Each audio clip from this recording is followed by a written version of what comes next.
Three blind mice, 3 blind mice. See how they run, see how they run. You think you know this nursery rhyme? A simple children's song about farm animals with a catchy melody that has delighted generations of children. But what you've been taught is a carefully constructed lie. The song that parents sing to their smiling infants isn't an innocent piece of nonsense verse.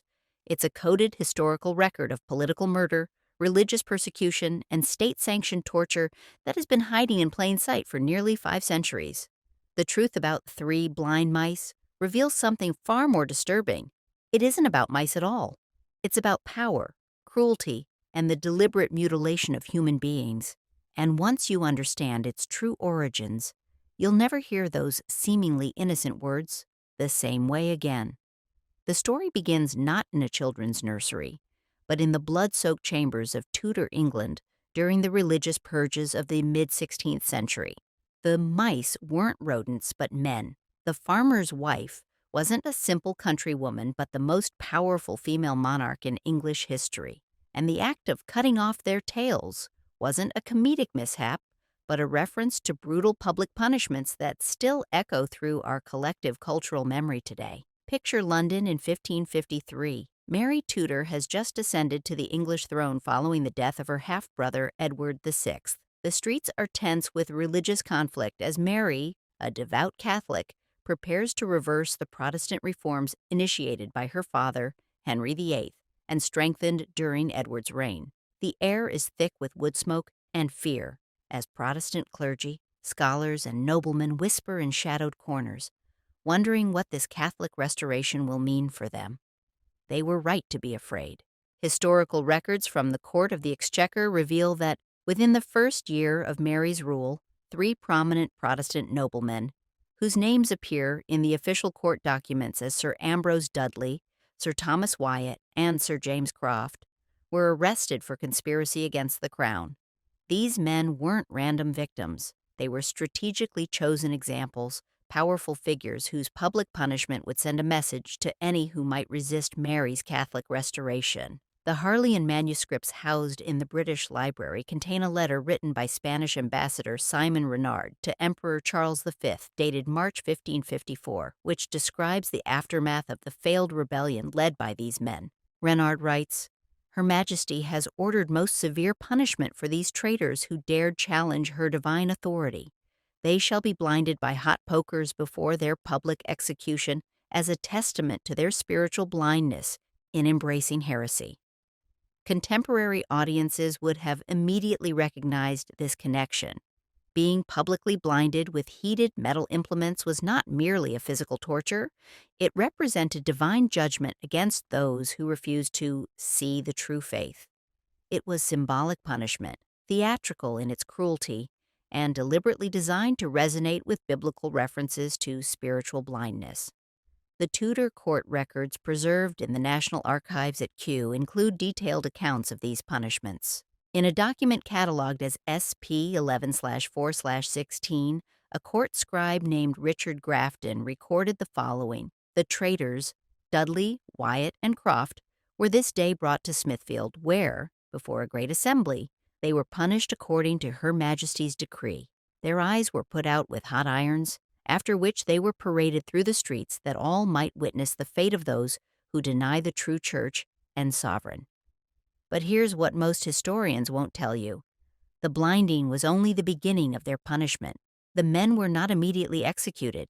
Instead, they were kept alive, blinded, and imprisoned in the Tower of London, where they became objects of morbid fascination. Court records indicate that nobles would pay bribes to tower guards for the privilege of watching these 3 blind mice scurrying around their cells, feeling their way along stone walls, desperately trying to maintain their dignity despite their mutilation. A particularly disturbing account comes from the private journals of William Cecil, later chief advisor to Elizabeth I, who wrote, "I visited the tower this day and witnessed the most pitiful sight. The 3 blind lords, once proud men of considerable station, now reduced to crawling about their chambers like vermin, startling at every sound. The guards make sport of them, rattling keys and laughing as the poor wretches scurry in fear. It is a sobering reminder of how quickly fortune's wheel may turn. The earliest documented version of Three Blind Mice appears in Deuteronomy, a music book published by Thomas Ravenscroft in 1609, more than 50 years after these events. But evidence suggests the rhyme was circulating orally long before that, passed through whispers as a form of subversive political commentary that couldn't be openly spoken during Mary's reign. Linguistic analysis conducted by Dr. Meredith Palmer of Oxford University reveals that the seemingly nonsensical phrase, "they all ran after the farmer's wife, who cut off their tails with a carving knife," contains coded language that would have been understood by Tudor listeners. Running after was Tudor slang for pursuing or plotting against someone, while farmer's wife was a deliberately insulting diminutive used by Protestants to refer to Mary Tudor, implying she was merely the wife of Philip II of Spain rather than England's rightful ruler. Most revealing is the reference to cutting off tails with a carving knife. Court records from the Tower of London, preserved in manuscript TE-1554/7b, document that after months of imprisonment and public humiliation, the three noblemen were subjected to additional mutilation. They were partially dismembered, specifically, their ears and hands were removed, before their eventual execution. The Tudor word tail had multiple meanings. While it could refer to an animal's tail, it was also used to denote extremities of the human body, particularly hands when discussing punishment. A 16th century legal document found in the archives of Lincoln's Inn refers to the punishment for forgery as the removal of the criminal's tail, that he may no longer practice his deception. The hands were considered the instrument of criminal action, but the horror doesn't stop there. The symbolic significance of this particular mutilation was profound and multi-layered. In Tudor England, the removal of hands was not simply a brutal punishment. It was a deliberate erasure of social identity for noblemen whose very status was embodied in their seal rings worn on their hands. This mutilation represented complete social death. Without hands, they could not sign documents, bear arms, or perform any of the functions that define their noble status. They were, in the most literal sense, unmade as aristocrats. Dr. Eleanor Janega, medieval historian at King's College London, has uncovered evidence that Three Blind Mice contained yet another layer of symbolic significance. In her analysis of Tudor execution rituals, she notes, "The specificity of three victims is not coincidental. It deliberately evokes the Holy Trinity, suggesting that in attacking these three men, Mary was symbolically attacking the Protestant conception of God. This would have been immediately apparent to Tudor listeners, but has been lost to modern audiences. The psychological impact of the rhyme emerges from its juxtaposition of childlike simplicity with extreme violence.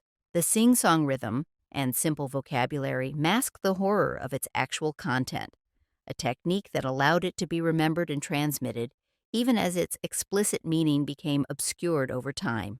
Picture children in Elizabethan England, innocently singing about three blind mice running from a knife-wielding woman, while their parents exchange knowing glances, understanding the political commentary embedded in this seemingly innocent verse.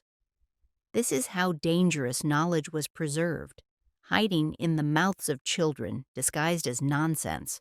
The transformation of this political commentary into a children's rhyme represents a phenomenon that cultural anthropologist Claude Lévi-Strauss termed mythic condensation, the process by which historical events are compressed and encoded into symbols that can be transmitted across generations, even when their original context has been forgotten or suppressed. When Mary's half-sister, Elizabeth I, ascended to the throne in 1558, restoring Protestantism to England, the rhyme shifted from dangerous political commentary to triumphant commemoration. The surviving records from the Berkshire parish of Saint Mary's include an account from 1560 describing how the common folk did celebrate the death of the Papist queen by singing songs of the three blind mice who escaped her knife, this being a reference to those Protestant lords who suffered under her rule but whose cause has now triumphed. Yet as the generations passed, the specific historical references were gradually lost. By the 18th century, the rhyme had been fully incorporated into nursery tradition, its bloody origins sanitized and forgotten. The process was so complete that when the rhyme appeared in Tommy Thumb's Pretty Songbook in 1744, it was presented simply as an amusing verse for children with no acknowledgement of its historical significance. But the darkness persists in the very structure of the rhyme. The callous delight taken in the mice's suffering, emphasized by the repetition of "see how they run," reveals our cultural comfort with violence when it's sufficiently disguised. We teach children to laugh at mutilation without recognizing what we're actually celebrating. The true genius of Three Blind Mice as cultural transmission lies in how it encodes trauma while appearing innocent. The rhyme functions as what cultural historian Marianne Hirsch calls post-memory, the relationship of the second generation to powerful, often traumatic experiences that preceded their births, but were nevertheless transmitted to them so deeply as to seem to constitute memories in their own right. When we examine the earliest musical notations for Three Blind Mice, we find something equally disturbing. The melody, first published in a standardized form in the early 17th century, contains what musicologists call a descending minor third, a musical interval traditionally associated with lament and mourning across European musical traditions. This musical signature of grief is embedded within a seemingly cheerful children's song, creating a subconscious emotional dissonance that has persisted for centuries. Dr. Jonathan Bellman, music historian at the University of Northern Colorado, points out that the melody of Three Blind Mice shares structural similarities with funeral dirges from the Tudor period. The repeated descending pattern mimics the sound of mourning bells. Anyone familiar with the music of public executions in Tudor England would have recognized these sonic cues immediately. The blindness itself deserves special attention because it represents more than just physical mutilation. In Tudor England, blindness was widely perceived as divine punishment. Biblical passages linking blindness to spiritual failing were frequently cited in religious persecution. When Protestants were blinded by Mary's torturers, the act was presented as making the inner spiritual blindness of heresy externally visible. A sermon preserved in the Lambeth Palace Library, delivered by Bishop Edmund Bonner in 1555, makes this connection explicit. Those who refuse to see the light of the true church shall be made blind in body as they are already blind in soul. Thus their outward form shall match their inner corruption. The three noblemen's blindness becomes, in this context, not just a historical fact but a powerful symbol of religious conflict, the physical embodiment of theological disagreement. When children sing about three blind mice, they are unknowingly participating in a centuries-old religious dispute, taking pleasure in the punishment of heretics without realizing what they're celebrating. But perhaps the most devastating detail emerges when we consider the perspective of the victims themselves. The Tower of London's prisoner records include a remarkable document, a poem scratched into a cell wall, attributed to Sir Thomas Wyatt the Younger during his imprisonment. The partially preserved text reads, "Though eyes be gone and hands be severed, truth sees clear and shall be remembered. When tyrants fall and mercy reigns, the three shall witness who remain." This desperate hope that their suffering would be remembered, that their witness would survive, was both fulfilled and betrayed in the most ironic way possible. They are remembered not as martyrs to religious freedom, but as anthropomorphic animals in a children's rhyme. Their political resistance reduced to a comic misadventure, their torture transformed into slapstick entertainment. The transformation of political prisoners into mice represents what philosopher Michel Foucault called dehumanization through discourse, the process by which language is used to strip victims of their humanity, making their suffering more palatable or even entertaining. By turning men into mice, the rhyme distances us from the horror of what was done to them. When you understand this context, the seemingly innocent repetition of "see how they run" takes on a sinister dimension. It's not just description, but voyeuristic pleasure in the victim's fear and suffering, an invitation to join in, watching as mutilated prisoners frantically attempt to escape further torture. The audience is positioned not with the victims, but with their tormentors, laughing at the spectacle of blind men groping in terror. And once you see it, you can't unsee it. Every time a child sings this rhyme, they are unknowingly reenacting one of history's darkest moments of religious persecution. The nursery, supposedly a space of innocence, becomes the site where historical trauma is unconsciously transmitted to new generations, wrapped in the deceptive packaging of entertainment. Modern psychological research on trauma transmission helps explain how such disturbing content survived cultural gatekeeping. Dr. Rachel Yehuda's studies on intergenerational trauma suggest that culturally traumatic experiences can be passed down not just through explicit storytelling, but through subtle behavioral and emotional patterns. The persistence of three blind mice represents what she calls cultural trauma embodiment, the way societies unconsciously preserve and transmit painful historical memories, even when consciously trying to forget them. The nursery rhyme serves as what cultural theorist Marianne Hirsch calls a point of memory, a site where personal and cultural recollection intersect, where the past continues to traumatically affect the present. Through the innocent voices of children, the suffering of those three Tudor noblemen continues to echo across nearly 5 centuries, their story distorted but not entirely erased. When we place Three Blind Mice alongside other nursery rhymes from the same period, a disturbing pattern emerges. Ring Around the Rosie references the plague.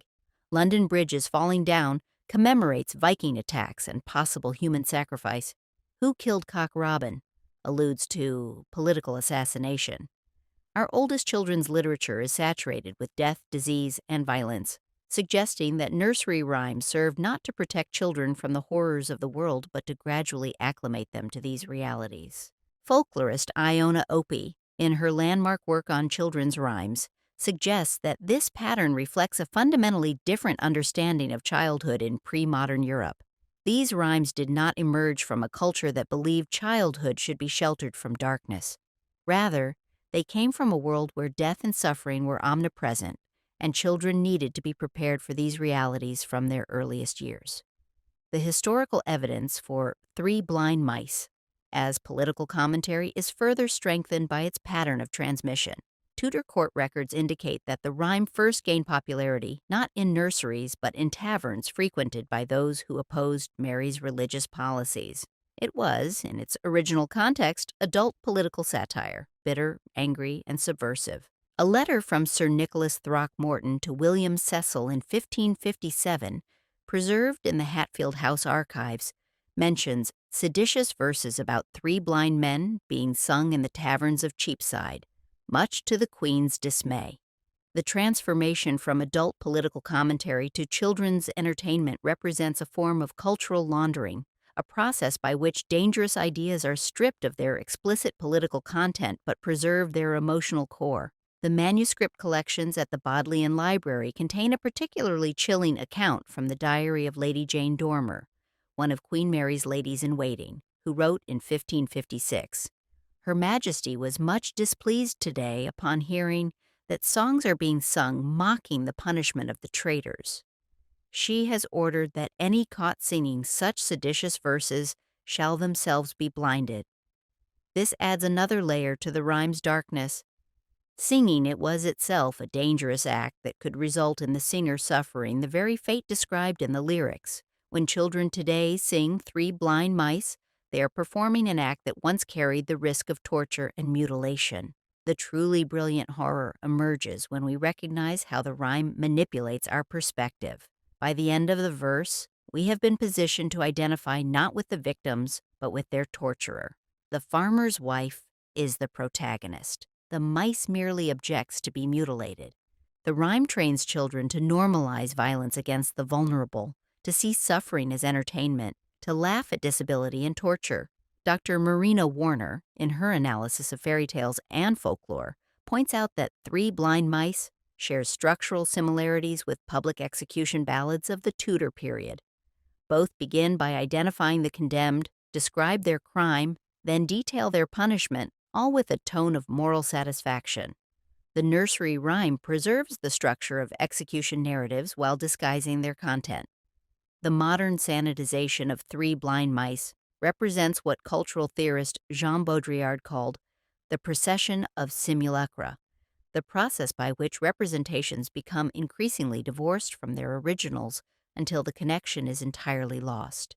Today's colorful picture books showing cartoon mice with bandaged tails are simulacra of simulacra, representations of representations, with the original horror buried beneath layers of cultural amnesia. Yet something of the original darkness persists. Parents often report that children are disturbed by the rhyme despite its cheerful presentation. A study conducted at the University of Cambridge in 2018 found that 63% of children ages 4 to 6 expressed uneasiness when asked about the farmer's wife cutting off the mice's tails. Without knowing why, these children sense the buried violence at the rhyme's core, a subconscious recognition of its true nature. And what of the farmer's wife herself, the thinly disguised representation of Queen Mary I? History has not been kind to her, saddling her with the nickname Bloody Mary that has overshadowed the complexities of her reign. The nursery rhyme represents one of the most successful and enduring pieces of Protestant propaganda against her, a character assassination that has persisted for nearly 5 centuries. The transformation of a Tudor queen into a knife-wielding farmwoman represents a deliberate strategy of delegitimization. By removing Mary from the regal context and placing her in a rustic setting, the rhyme undermines her authority. The title, Farmer's Wife, emphasizes her marriage to Philip II of Spain, implying she held power only through her husband rather than through her own royal lineage. This subtle gender politics deserves special attention because it reveals how political commentary was intertwined with misogyny. Mary was England's first acknowledged female monarch, and much of the resistance to her rule centered not just on her Catholicism, but on the very idea of female sovereignty. The rhyme's depiction of her as irrationally violent plays into period stereotypes about women being emotionally unstable and unfit to rule. A pamphlet published anonymously in 1554, titled The Monstrous Regiment of Women, argued explicitly that female rule was repugnant to nature, contumely to God, a thing most contrarious to his revealed will and approved ordinance. The characterization of Mary as the farmer's wife in Three Blind Mice echoes this sentiment, reducing England's anointed queen to a common woman engaging in domestic violence. What emerges from this historical analysis is deeply unsettling. One of our most familiar children's rhymes is actually a piece of political propaganda disguised as nonsense verse, preserving the memory of religious persecution and torture in a form so innocuous that we teach it to our youngest children. This pattern of horror disguised as entertainment, of trauma encoded in cultural products that outlive their original context, is not unique to Three Blind Mice. It represents a broader phenomenon that psychoanalyst Carl Jung called the shadow of cultural memory, the way societies preserve their darkest elements in distorted form, neither fully remembering nor fully forgetting their traumatic histories. The persistence of Three Blind Mice across centuries suggests something profound about cultural memory. Some experiences are too traumatic to be directly remembered, but too significant to be completely forgotten. The rhyme exists in a liminal space between remembrance and forgetting, preserving the emotional imprint of historical trauma while obscuring its specific content. When parents today teach their children to sing about 3 blind mice running from a knife-wielding woman, they are unwittingly participating in a centuries-old act of cultural transmission. Without realizing it, they are teaching their children about religious persecution, political resistance, torture, and execution, all disguised as a simple song about animals.